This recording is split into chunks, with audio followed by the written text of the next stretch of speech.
បាទជំរាបសួរពុកម៉ែបងប្អូនទាំងអស់គ្នាបាទឥឡូវនេះសូមមកទស្សនានៅទស្សនវិជ្ជាមាត់ទន្លេផ្សារក្រោមកន្លែងផែកណូតពុកម៉ែបងប្អូនបាទមើលទេសភាពមើលភ្នំកងរៃបាទទឹកទន្លេបាទទឹកទន្លេផ្សារក្រោមយើងពុកម៉ែបងប្អូនបាទមើលទៅស្អាតមែនតើបាទពេលល្ងាចបាទពេលម៉ោង1ម៉ោង2ហើយមេឃអត់សូវក្តៅអញ្ចឹងណាពុកម៉ែបងប្អូនបាទយើងមកអង្គុយលេងសានយកខ្យល់អាកាសដល់បរិសុទ្ធណាពុកម៉ែបងប្អូនបាទហ្នឹងហើយហើយយើងមើលទៅស្អាតតែពុកម៉ែបងប្អូនមើលបាទហើយយើងស្អាតណាស្អាតហើយថ្ងៃនេះនាំ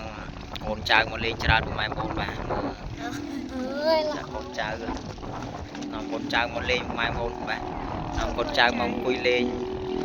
មើលទេសភាពពុកម៉ែបងប្អូនមើលទេសភាពពីក្បាលនោះទៀតទៅអាទឿយបែកឃ្លាវទៅអូយហើយស្អាតមែនបងប្អូនបាទភាពស្អាតបាទលេចជាក់ឃើញកងរៃបងប្អូនបាទ